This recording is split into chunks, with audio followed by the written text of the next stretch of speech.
Uyghur halk çiçekleri. Özü kolgan orga özü düşer. Burunun burunsuda bir parça ötken iken, o parçanın iki vezirsi barken, onkul vezir ve soğukul vezir.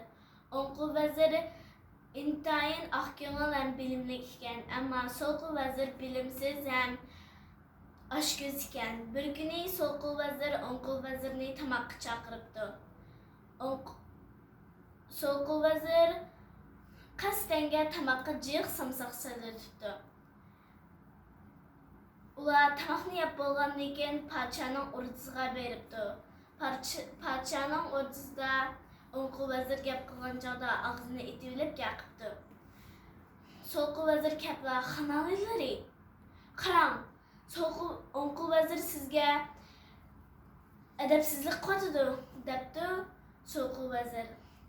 Podshoning achchig'i kelib o'nqul vazirga bir xat yozibdi. U xatni ilib menvatsa so'qul vazir uchrab qolibdi. So'qul vazir o'ylabdi-da, podshodan bir mukofot olgan o'xshaydi deb shunga talashibdi. Talashgandan keyin chunki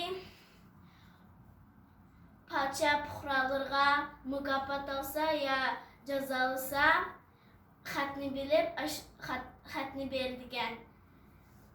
Shuning bilan keyin so'qul vazir xatni ko'tarib qozining qishig'i beribdi.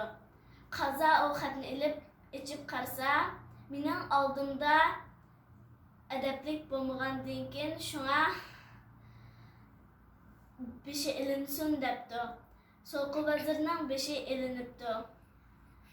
Shuning bilan keyin ertasi o'nqul vazir podshoning o'rdisiga kirsa, podsho, "Voy, sen shu tursan, tuniga menga adabsizlik qilganing uchun men senga o'lim xati bergandim.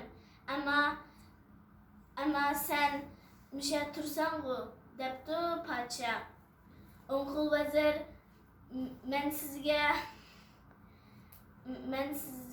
adabsizlik qilmadim. Tunigan so'qul vazir menga tamoq chaqiribdi, besh jiq samsoq so'rabdi, shunga mening og'zimni oldingizda purab qolmasin deb og'zimni itib olgandim debdi.